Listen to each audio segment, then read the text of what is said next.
Lui, c'est Jake Sully, un ancien marine paraplégique, et je vais t'expliquer comment il est passé d'un simple humain en fauteuil roulant à l'un des plus grands chefs de guerre de la planète Pandora. Mais avant ça, reprenons depuis le début. Nous sommes en 2154, et la Terre est en pleine crise énergétique. Pour y remédier, les humains partent à la conquête de l'espace. Ils découvrent Pandora. À leur arrivée, ils détectent un matériau, l'unobtainium, qui permettrait de résoudre la crise. Problème, le plus gros gisement se trouve sous un arbre gigantesque habité par des indigènes, les Na'vi. Le plan est simple. Infiltrer le clan des Na'vi et les convaincre de partir pour exploiter le matériau. Pour le moment, les espèces de ce monde sont inconnues. Pareil pour le peuple vivant dans cet arbre immense, partir en guerre frontale contre eux serait un peu dangereux. Ils mettent en place alors l'opération Avatar, manœuvrée par Grace, une scientifique, et le colonel Quaritch. Ils vont donc créer des clones des indigènes à partir de l'ADN Na'vi et celui de son pilote entre guillemets humain. C'est là qu'on retrouve Jake. Ayant accepté de participer au programme, il possède donc lui aussi son clone.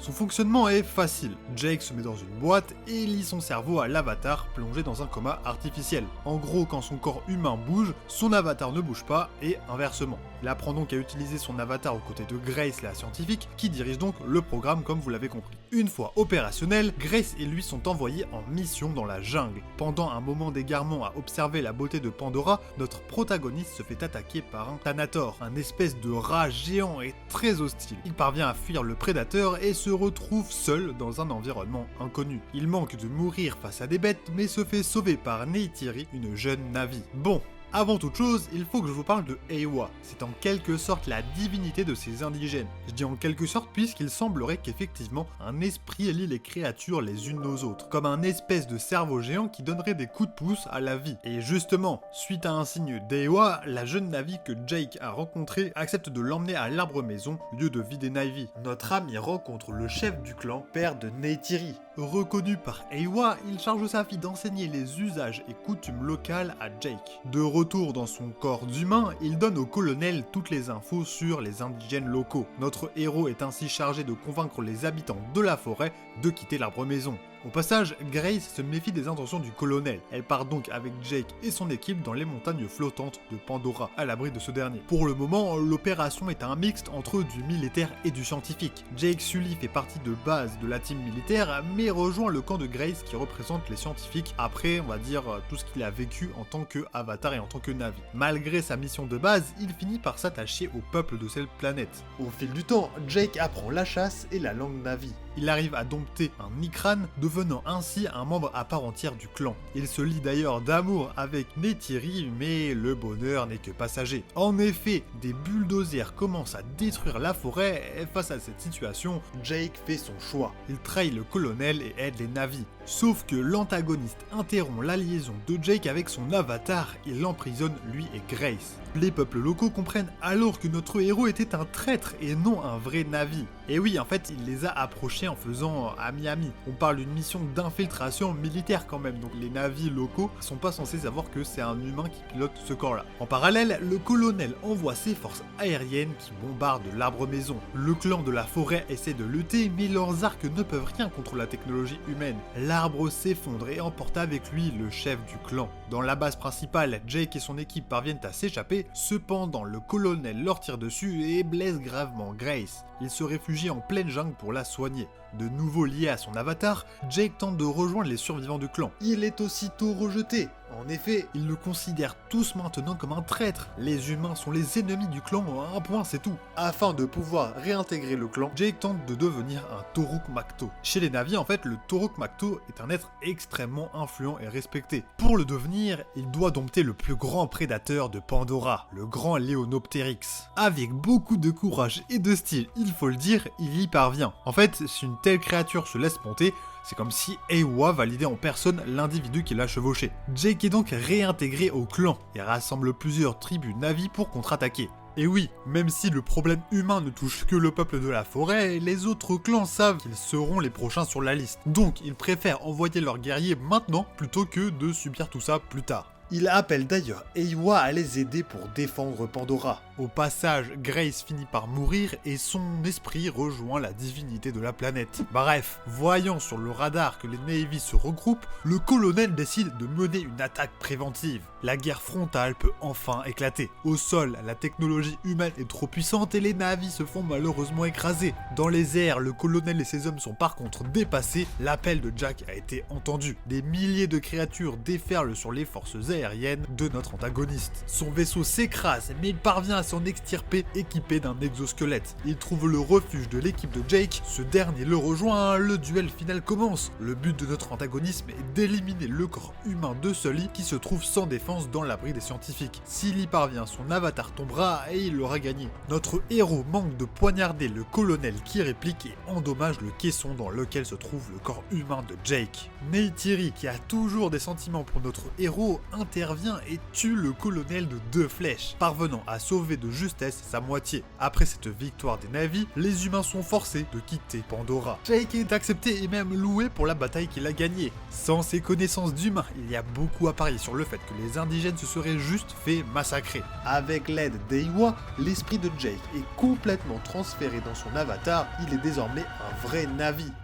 Ok, on se retrouve plusieurs années plus tard. Le bonheur règne. Les humains hostiles aux Navy ont été renvoyés de la planète. Jake Sully, notre héros, et sa femme ont eu 4 enfants. Tuktirei, Loak, Kiri et Neteiman. D'ailleurs, Kiri est la fille adoptive du couple parce qu'en fait elle serait née de l'avatar de la chercheuse Grace. Avec toute cette joyeuse bande traîne Spider, un orphelin humain qui s'intègre très bien au groupe.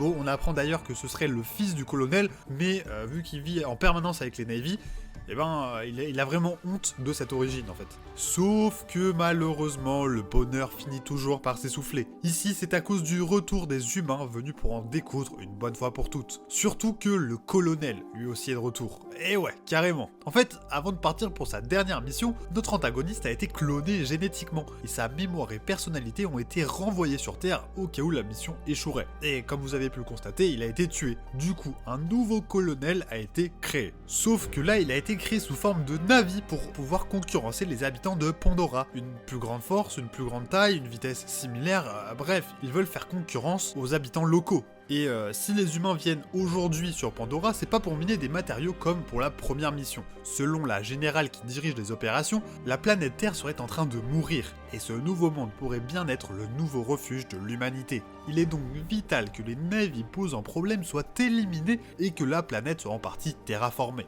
C'est sur cet horizon que les hommes se posent et que de nombreux bâtiments sont construits. Rapidement, la résistance s'organise. Sully se bat avec ses hommes. Mais un jour, à cause de la désobéissance de ses fils, le colonel parvient à capturer tous ses enfants. Heureusement, notre héros parvient à tous les sauver, sauf Spider qui est fait prisonnier. Il servira à partir de maintenant de guide et d'interprète en cas de rencontre avec des peuples autochtones. Bon, l'expérience du kidnapping de ses enfants a fait prendre conscience à Sully que son rival du passé était revenu d'entre les morts et que pour se venger, il risquait d'être capable de tout. Il prend alors la lourde décision de quitter les forêts pour se rendre dans un clan au niveau d'un archipel d'îles. Le monde de la mer devra être le leur à partir de maintenant. Ok, la famille s'intègre plus ou moins bien, disons que les enfants se font un petit peu quelques crasses au début, mais les coutumes finissent par rentrer. Ils domptent par exemple les montures locales, apprennent les méthodes de chasse, sauf que du côté du colonel, les choses avancent aussi. Il apprend la langue, se déplace à dos de Banshee et survit facilement dans l'environnement hostile, chose impensable s'il avait été sous forme humaine. Un jour, il reçoit une info ultra importante. En gros, il découvre qu'un appareil humain volé aurait été détecté dans une archipel d'îles.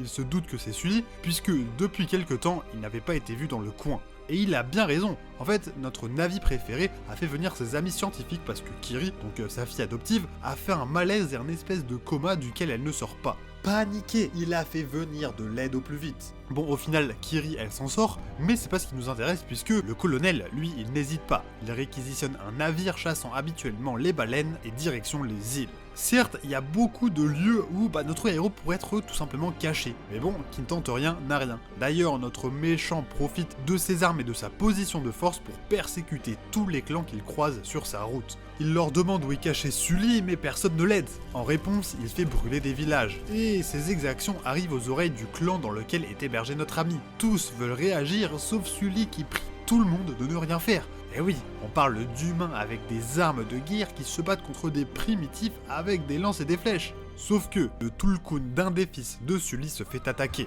En gros, le Tulkun, c'est un espèce d'animal qui est lié à un Na'vi par un lien spirituel très fort. Avec plusieurs autres enfants, dont ceux du chef de la tribu de l'eau, ils viennent à son aide. Sauf qu'évidemment, plusieurs enfants sont capturés et tous les guerriers du village sont mis au courant. Un affrontement a alors lieu. D'un côté, on a donc le colonel avec de la technologie humaine et les forces du baleinier, et de l'autre, on a les Na'vi. Heureusement, nos protagonistes sont aidés par l'environnement marin, le bateau-mère subit de grosses avarices, les combattants humains et les avatars de l'armée sont tués les uns après les autres, les enfants dans tout ce chaos parviennent à se libérer. Mais en voulant sauver Spider, le plus vieux frère se prend une balle et meurt. Dans la panique, les deux sœurs sont refaites prisonnières, la situation est à peu près la même qu'il y a quelques minutes, à la seule différence que maintenant, Sully veut se venger. Les derniers soldats sont éliminés les uns après les autres, les enfants sont tous sauvés.